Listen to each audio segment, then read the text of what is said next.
जोंनि आइजो माहारिया माबायदि जिनाहारि खालामजादों आरो बियो पृथिबीनि गेजेरावनो बिरल। बिनि न'आव थांनानै फन खालामनानै फैसा होयो 10,000 20,000। 1988 मायथाइयाव बर' आइजो माहारिखौ जिनाहारि खालामनाय जाथाय जानाय जायगायाव थांनानै मा बुंखो सेउलि मेडाम आरो गोबां खोथा बेजोंनो लोगोसे एमांनां प्रमद बर' सार मा बुंखो जे अल आसामावनो इउपिपिखौ लाफायालासिनो सोरखार दानो हाया गोबां खोथा हिन्दी रावजोंहाय बिथाङा फोरमायनाय जों नुनो मोन्दों। बेराफारसेथिं दिफेन बर' सार इलेक्सननि समाव रां होनानै बा न'खराव रां होनानै भट लानाय आरो गोबां खोथा बिथाङाहाय फोरमायदों आरो बुंदों। बिथांनि जिखिनि खोथा फोरमायनाय जि बुंनाय नोंथांमोना भिडिअखौ नायनानै बुजिनानै लाग्रोनो हागोन। बिनि उनाव नोंथांमोना बेनि सायाव मा बुंनो सानो कमेन्टआव लिरना हरनो हागोन।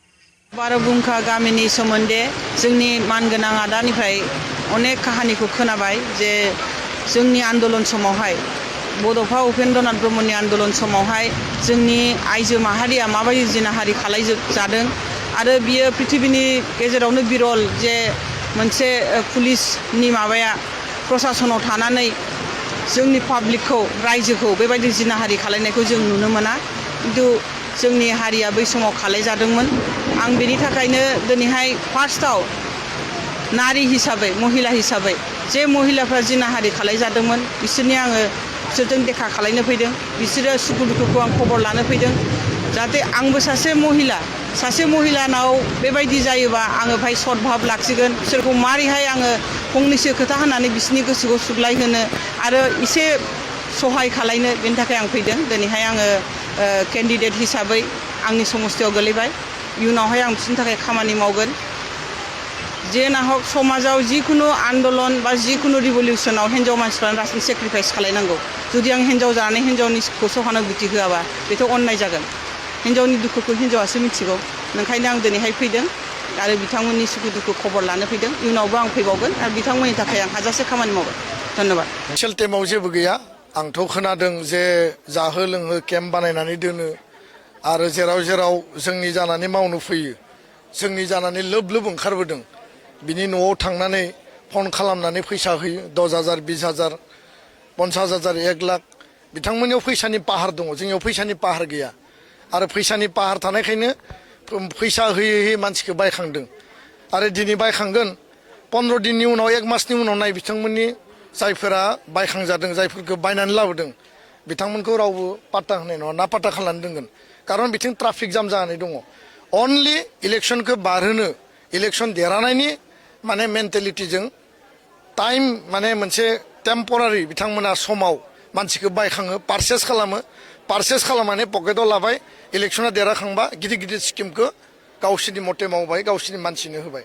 सहज सरल साधारन रायजो राजा जोंनि इयुथफोरखौ ग्रुप दानानै दजन साबा बिथांमोननो स्किम होनाय आं खोनायाखै। टाउनाव गोबां स्किम इमप्लिमेन्ट जाबाय बेखौबो सेना लादों होननानै आं खोनादों।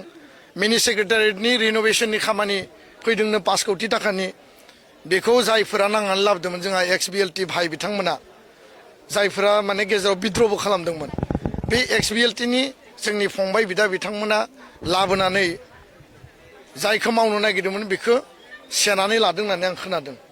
दानि जाय केन्डिडेट बिनि न'खरनि सोद्रोमाया आरो टाउनाव माने जि माने मा होनना बुङो डिभाइडाराव बिबार गायनायनि नामाव बिबारा माने टाबाव रज'नायसो गिदिर दंफां बा माने बेखौ मा होनना बुङो जेफोर माने जेखौ माने गार्डेनाव गायो समायना खालामो बिउटिफिकेसननि जिखिनि प्लान बेखौ गायाबासिनो अकल हा ट्रेक्टर 10 टेलारसो खोबाय फिसा माने बिबार गायबाय बिनि नामावनो 40 ना 45 लाख थाखा दिहुनदों होननानै आं खोनादों।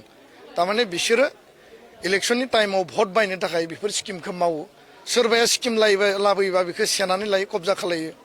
2 लाख थाखानि बिराद केलेंकारि ओंखारदों दा न'खरसेयाव 2 3 मोननाय फैसाखौ सोरनिबा नामाव सोना होयो दिहुननानै फैसाखौ लानानै थांफिनो। दा बे माबायदि पलिटिक्स आरो बर' जातिया बेबायदि पलिटिक्सखौनो लुबैयो नामा? बर' जातिनि भबिष्यत निर्माण खालामनांगौआ यां जेनेरेसनखौ जोङो जौगाहोनांगौआ जुदि बेबायदि डुप्लिकेट पलिटिक्सआव हाबोबा जुदि इलेक्सननि टाइमाव पारचेस खालामनानैनो देरहानानै सरकार दानानै बे पलिटिक्सखौनो खालायोबा आरो जों बेखौनो समर्थन खालायोबा अब्ला बर' जातियाव बा बड'लेण्डआव बिटिआरआव बा बड'लेण्डआव थानाय 35 लाख जनसाधारननि 26टा जाति जनगोष्ठीनि भबिष्यतआ बहा बेफोर खोथाफ्रा दिनैनि थाखाय भेरि माच सिरियास भेरि माच कनसार्न किन्तु जोङो जायफोर गोरों गोरा व्यक्ति जायफोर साननो गोरों बिनि सायाव साननांगोन आरो पलिटिक्सआव हाद्रि सारनानै भट लानानै क्षमता दखल खालामनायनि खामानिया गोलाव समनिफ्राय सोलिदों किन्तु बे बाराव उदालगुरि बिधानसभा समस्तियाव कुनु कालाव सोलिनाय नङा आं सैथो खोथाखौ बुंदों सोरबाया आंखौ गाज्रि मोनगोन किन्तु रियेलिटिया मा बास्तबा मा रायजो राजानो खिथानांगौ आंनि डिउटी आंनि रेसपन्सिबिलिटि गोजोन्थों बोडोलैंड में 15 और बाहर जो 4 कॉन्स्टिट्यूंसी में हमारा कैंडिडेट खड़ा हो गया है और नामांकन भी भर दिया। मुझे लगता है ये 19 कॉन्स्टिट्यूंसी में 12 से 13 कॉन्स्टिट्यूंसी जो है हम लोग जीत जाएंगे और यूपीपीएल इस बार ये हमारे जो असम असेंबली का जो चुनाव है इसमें हम लोग अकेले कॉन्टेस्ट किए हैं। हम किसी के गठबंधन में नहीं है, किसी के अलायंस में नहीं है और यूपीपीएल का जो मिशन और विजन है ये बहुत बड़ा है।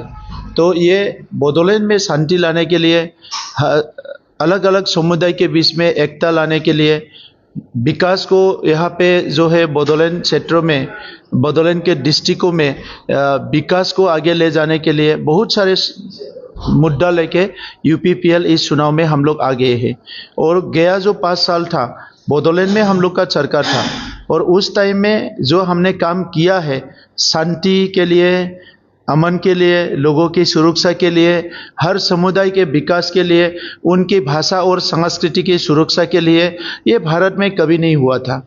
अभी आम जनता को पता है कि यूपीपीएल कैसे पार्टी है, कैसे काम करते हैं।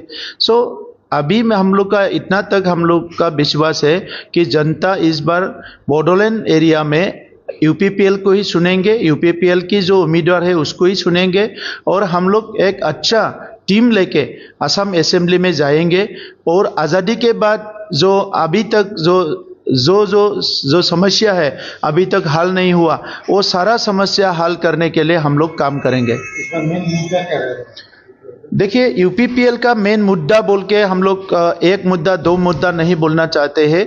बोडोलैंड क्षेत्रों का अगर बात करें तो शांति ही मेन मुद्दा है, सुरक्षा ही मेन मुद्दा है। यहाँ पे जो लोकतंत्र का जो एक परिस्थिति है वो एक समय पे बहुत बुरा था। लास्ट 5 इयर्स में हम लोग इसको सुधार के एक अच्छा माहौल में लाया है और अभी बीपीएफ का सरकार आने के बाद फिर से हमारा जो डेमोक्रेसी है, हमारा जो लोकतंत्र है, इसमें एक नेगेटिव एक सिचुएशन आ गया है जो लोग नहीं चाहते थे। तो इसीलिए ये डेमोक्रेसी को स्ट्रेंथन करने के लिए हमारे लोगों का जो डर है इसको दूर करके शिक्षा हो, हमारा जो सामाजिक जो समस्या हो, हर एक समस्या को हल करने के लिए यूपीपीएल इसको ही मुद्दा बनाएंगे, इसको ही लेके आगे बढ़ेंगे क्योंकि हम एक अच्छा बोडोलैंड चाहते हैं, एक अच्छा असम चाहते हैं और एक विकास के जो भारत हम लोग चाहते हैं। मेनली यूपीपीएल बीटीसी का जो 15 सीट है, 15 सीट में कितना सीट जीतने की संभावना है? अभी देखिए हम लोग 12 से 13 सीट में अच्छा बाजी मार रहे हैं और जीतने का बहुत बड़ा चांसेस है। असम